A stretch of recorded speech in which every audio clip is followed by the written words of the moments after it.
con Nicola Brugiolo, presidente di Amare Rosolina, ma non solo, personaggio televisivo, personaggio anche influencer, come si dice in gergo, e a lui naturalmente chiediamo come sarà la stagione, secondo te, di 2021 di Rosolina Mare. Meglio influencer che influenzato, visto il periodo comunque. No, io auspico sia una stagione veramente di piena ripartenza, anche perché le prospettive sono molto buone, sia da quello che è il turismo italiano e anche dalle risposte che possiamo avere dall'estero una volta che vengono pianificati gli spostamenti.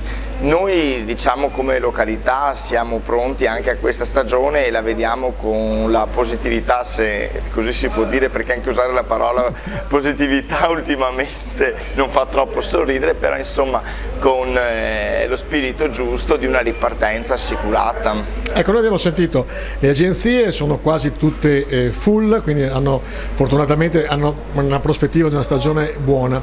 Tu però eri molto critico anche per quanto riguarda per il tuo settore, per i ristori. Come sono andati i ristori? E chi li ha visti? Dobbiamo andare a chi l'ha visto. No, non è questione di molto critico, ancora su bar e ristoranti c'è una situazione veramente molto discutibile, ancora all'oggi c'è un coprifuoco in atto che non serve assolutamente a niente, che è una follia continuare a perpetrarlo quando dovrebbe essere già abolito. C'è una situazione dove noi abbiamo riaperto senza nessun tipo di aiuto, anzi stiamo pagando tutto come sempre, arrivano le utenze di mesi dove siamo rimasti chiusi che sono da pagare e quindi l'abbiamo un po' capito che dovremmo rialzarci tutti con le nostre forze. Ciò detto, però, ce lo lasciassero fare senza romperci ulteriormente le scatole, perché adesso certe cose non sono più, come si può dire, degli accorgimenti per evitare la pandemia, ma sono proprio delle miopie verso le esigenze delle imprese turistiche.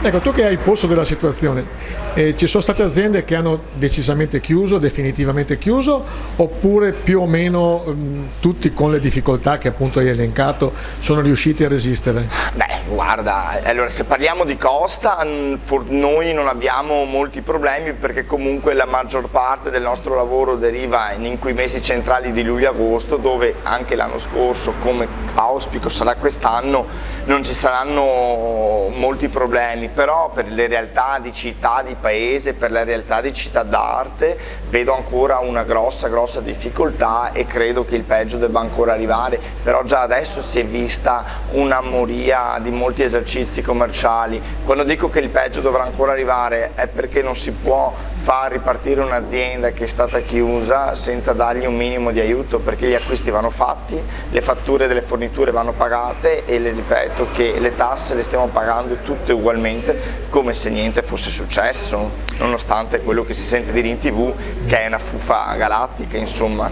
Ecco, visto che ti ho definito influencer, a te piace questo termine e questo appellativo, giustamente, come può fare un influencer per influenzare il fatto che vengano a Rosolina Mare? Devono venire a Rosolina Mare perché a Rosolina Mare all'oggi, che ricordiamo è situata nel parco Delta del Po, che è patrimonio UNESCO, riserva naturale, uno dei territori dove il rapporto tra uomo, ambiente e natura è stato riconosciuto, insomma, anche dal Vaticano come un equilibrio perfetto, e è veramente una perla della nostra Italia, è un luogo che conserva ancora delle caratteristiche uniche nel nostro territorio ma anche uniche in Europa. Non ci sono ormai tanti luoghi dove una pineta con una natura ancora selvaggia abbraccia il mare alle foci del grande fiume che è il Po. Quindi è un luogo tutto da scoprire, perché, come ricordo sempre, Rosolina Mare non è solo spiaggia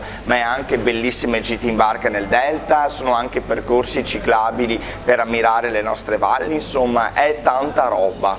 Ecco, parola di Nicola Brugiolo, ti ringraziamo anche per questo spottone per il nostro territorio e buona stagione. Ma lo speriamo, buona stagione ai miei colleghi.